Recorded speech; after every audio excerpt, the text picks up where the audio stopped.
Hi everyone. So we are back with the next installment of the Merry Gentry reading vlog series, which I admittedly thought I would be further through by now, but you know, life happened and everything. So we are going to be starting with book 4, which is A Stroke of Midnight, and I'm looking a hot mess because I'm sick again, because of course I am. When will I start a reading vlog when I am not unwell? I don't know. Your guess is as good as mine. I can't remember where we're up to in the story, so we're gonna read it. This one is fairly hefty, nearly 400 pages long. So I figure while I've got some time just to, well, I actually can't comprehend doing anything else, we might as well read. So that is what's going to be happening. We're going to read A Stroke of Midnight. We're going to see where we are. And as always, I don't know how long this vlog is going to take me.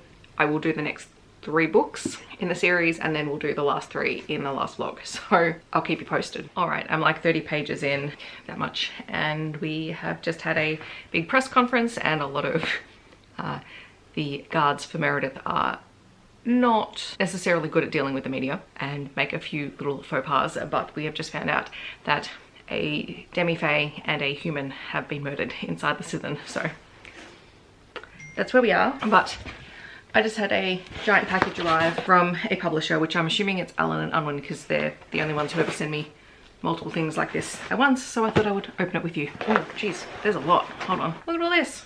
Okay, go picture books first. So there is My Dad is the Best by Nick McPickle and Tommy Doyle. So this is Albert Street Books. So yes, this is from Allen and Unwin. So Albert Street is one of their imprints. This is one I requested, When the Lights Went Out by Leanne Tanner. I love Leanne Tanner's work, and just look at these illustrations. And then Unreal by Kate Simpson and Can You Tell Fact from Fiction. And I think I picked this one because this was kind of like about being able to decide fake news from real news, kind of, or fake facts from real facts. And then a little stack of books here. So what have we got? We have Wolf Girl 11 by Anne Doe. So obviously very popular series. I have been reading and reviewing this for Allen and Unwin for a little while. There is The Raven's Eye Runaways by Claire Mabey. It's a fantasy in a parallel medieval world. And then 2 sports books. So they have some sporting legends series. So there is Football Legends, Sam Kerr. Oh, I know quite a few people who are going to be really interested in reading this one when I take it into work. This one is Ben Simmons, so Basketball Legends. That's awesome. I only requested a couple of these books, so most of these are unsolicited, but that's awesome. Not all of them have their sell sheets though, so let's just double check and see. Oh no, sorry, this one has, so all of these come out on the 2nd of July. I mean, I'm not convinced that this vlog will be up by the 2nd of July, but you'll get to see sort of when these arrived, and I will be talking about them. All right, so we are finished with A Stroke of Midnight, which is set entirely in the Unseelie Court. So I think when I last updated you, there had just been a murder that had taken place. And they do invite the human police, so the Fae liaison and a forensics team in to try and get evidence of who committed the crime, obviously because the Fae are not technologically forward in their practices in this world. And along the way, Mary is also collecting more guards and bringing more guards into their power. It's also the first time that the ring that she has, which is a magical artifact, is able to connect to like a fated pairing that will bring about a child. And one of the big things in this series is the fact that neither the Seelie or the Unseelie Court have had children in a very long time, and that is causing them to stagnate and basically for the Southern where they live to die out. It's what the entire thing about Mary trying to find a partner and get pregnant is all about, right? So one of her guards, Nika, I've lost the pronunciation, guard, it's not in this book, and Biddy, who is one of Mary's father's former guard but had been given to her cousin. They are a fated pairing, and I'm excited. Like I like that part of it. But yes, we also have lots more characters introduced. There's actually a really decent discussion in here around the fact that, you know, the men that she's with, because there are so many of them now, they do feel jealous and they do feel like they don't always get their own time with her. And I think there's some really interesting discussions that Mary has with various people, that sometimes there is the love that she has for people that she has known her entire life and who have been her allies for her entire life, like Galen, who, you know, everyone had previously thought was, you know, a danger to become king because he's just so oblivious to what's going on. And he is still oblivious, but he's learning that, one, people saw him as oblivious, but also that he just wasn't paying enough attention, and he's actually smarter than people give him credit for. He's still not politically savvy like some of the others because he is younger than the rest of them, but in this book we start to see him recognize and realize that he has to step up. And then of course you have everyone else, and I know Mistral was in at least one other book, but this is the first time that Mistral is with Mary in the book, and he's always an interesting character. And clearly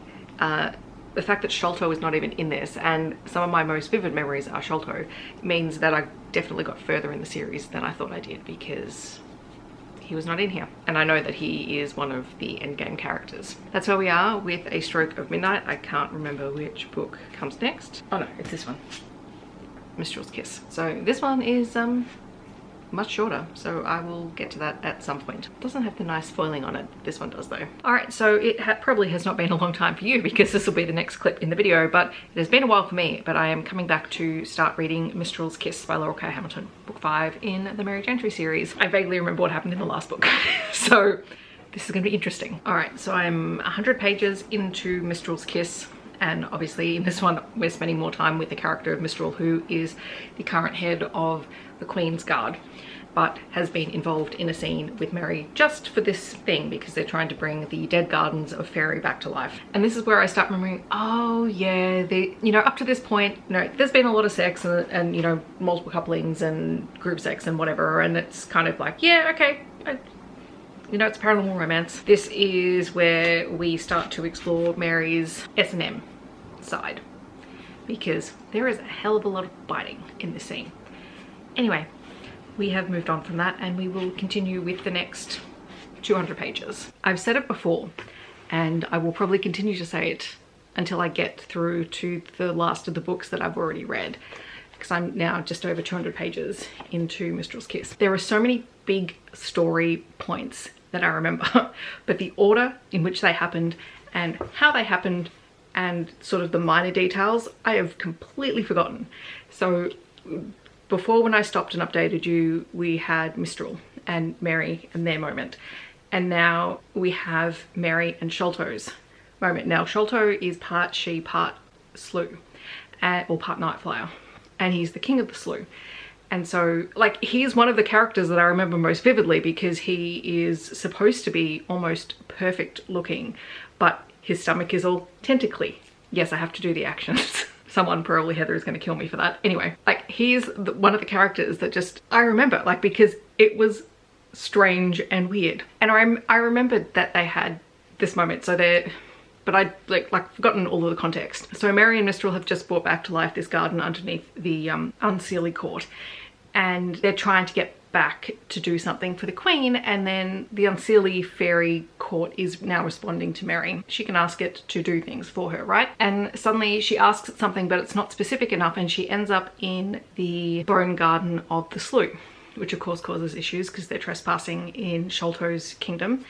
And he has his sort of bodyguards there, 2 of whom absolutely hate Mary because she killed the third sister, whereas Sholto is kind of infatuated with Mary. Things happen, there's lots of attacks and things like that, and Sholto and Mary end up having to work together to keep each other safe and then get, basically a task from the god and the goddess, and they have their moment. But here's the thing, I'd completely forgotten that essentially Sholto is mutilated by the Seelie Court, so all of his tentacles are shaved off, and so he is injured when they see him. It's interesting because all of the magic and everything that's happening, it changes all of the guards and the men that are assigned to Mary. So that's where I'm up to. This is actually a very, very weird experience because I haven't reread a series that I read a long time ago like this in a very long time. So it's a very interesting experience is what I will say. So I'm done, and the sort of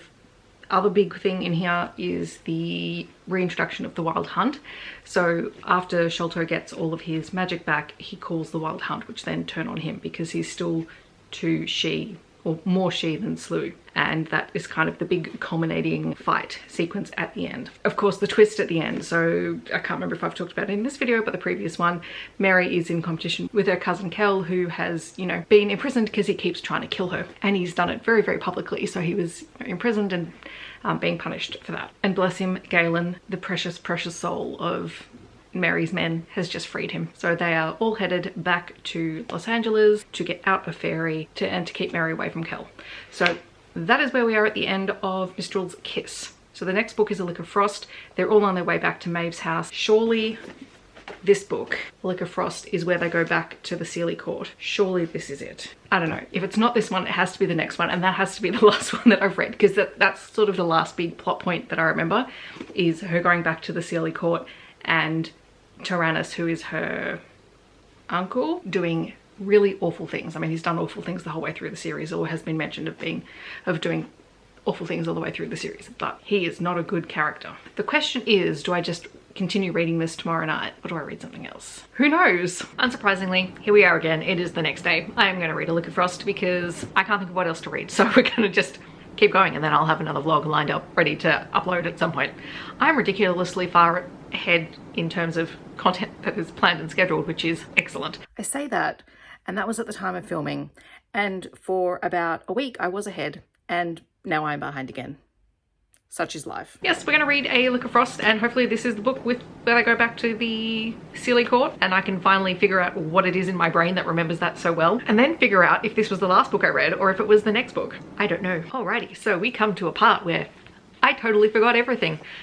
Unsurprising. So the book opens with Mary and Frost, Doyle, Abe, Galen and Rhys. They're all sitting in a lawyer's office because her uncle, who is the king of the Sealy court, has accused 3 of her men of essaying one of the Sealy noble courts. They obviously haven't done it, but he is a mess. He's a mess of a king. And so in this first 110 pages, not only are the Fae meeting with the lawyers, and the lawyers who are trying to wrap their head around court politics essentially, and basically being proven wrong by Mary and her bodyguards the whole time. Plus Mary's lawyers. I like Mary's lawyers, they're great. Then Tyrannus comes, Tyrannus? Am I saying that right? Tyrannus. Anyway, he comes on like a miracle thing and basically unleashes magic on everyone in the room, which is illegal to use on humans. And the whole thing is he is trying to get Mary back to the court, and he's pretty much asked point blank if he's trying to get Mary back there because he has designs on her, which of course he does, because he avoids answering the question because the Fae can't lie. This causes all kinds of havoc. People are injured, etc. And then Mary has to deal with one of the High Court members of the Sealy, who basically says, we know he's mad, and now we have, because of this, now we have proof, and we could probably get you instated as Queen of the Sealy Court, which is kind of the last thing that she wants. But that's where we are, and it bonkers. So I forgot to update you after the second lot of 100 pages, and now I'm done. Okay, so this book was the one that I thought it was, except what I thought it was this much of the book, as opposed to me thinking it was an entire story arc. So what can we say? A big chunk of sort of the 100 to 200 page mark of this book is Mary and Rhys and Frost navigating their emotional relationship. And like the last couple of books have been really big on basically a lot of the characters acknowledging that Mary has favorites amongst the guys. The 2 favorites are Doyle and Frost. I love Frost, he was always one of my favorite characters. The other 2 were Rhys and Galen. Galen, being the political nightmare that he would be as king, has kind of taken himself out of the running and is more there for Mary as a friend, and because he does love her. Rhys is an interesting one because he is one of the oldest Fae, and he is a god of death, or was a god of death. And I'd forgotten, because in this book he sort of reveals that he'd once asked her father to consider him as a consort for Mary. And this was when she was 16, and her father never considered it because he was because all of his powers, he was such a dark god, and he wanted something lighter for Mary. And that kind of breaks my heart, because he loves her, maybe not in the way, and there's a big part in here where it talks about how the way that he loves her is maybe not necessarily the way he should love her, because they're at very different points and they want different things out of their relationship, right? But I'd forgotten how much his story and what he felt for her, and what she can't reciprocate in the way that he wants back, was that it's like sad. And of course there's the thing that happens with Frost in here. I don't know what, I mean, this whole thing is spoilery anyway. Anyway, so Mary has a deal with the goblins And I mean, I haven't been as, you know, detailed with everything, so this is kind of only really relevant if you know the series, but Mary has done a deal with the goblins, and there are 2 goblins who are part Sidhe that have negotiated for time with Mary as part of the deal. And it's kind of this thing that they're all leading up to, and it's complex because Mary knows exactly how to negotiate sex with the goblins because they are violent and they like pain. Anyway, so everyone's come together, and the Redcaps, who came back into the story in the last book, I think I forgot to mention it, like they're the traditional Redcap goblins of most myth, and they fought alongside Mary, and she was able to bring some of them back into their power. And so they've come en masse with Ash and Holly for these negotiations. And what happens is that there is a whole bunch of Fae in one spot. They're in Maeve Reed's house, and while she's away. And so you have goblins, and you have Sidhe, and you have demi-Fae, you have the Fae dogs that came back in the last book. You have Mary and all of the Fae that she's brought with her, and it's kind of this reckoning, and essentially them all being in that one spot, and the connection that they have. Mary has a moment with Jonty, who is one of the Redcaps. That's a moment of respect, and the lands of Fairy expand to Maeve Reed's property. That has a massive effect because the Fae that have Fae dogs or something to anchor them to Fairy are fine, but there are a bunch of characters, including Frost, who don't have that, and so he collapses and eventually is transformed into the White Stag of the Hunt and disappears. And obviously Mary is devastated. Everyone tells her he will come back at some point, but the question is, will he come back as he was? Will it be in a week? Will it be in 100 years? What's it going to be? And to make matters even worse, this is the book where Mary finds out that she is pregnant, and that she is magically pregnant, which means that she's pregnant with twins, and that each of the twins have 3 different fathers. And I know, because I remember this part, there is a 3rd child. She ends up having triplets, so there's another 3 men involved, and it's magic. And then of course at the end, her uncle kidnaps her, and she wakes up naked in his bed. So the implication there is that he has knocked her unconscious and sexually assaulted her, and she has to escape the Sealy court basically through the press, and pretty sure everything is about to go to hell in a handbasket. I'm pretty sure I have read the next book. I'm pretty sure I've read it because I think just from the chapter preview that's in the back of the book, I just had a quick look at it, Mary's gran is involved, and I know I have read something involving her gran, so it must be the next book, and that must have been where I stopped, which meant I stopped 2 books short of the end.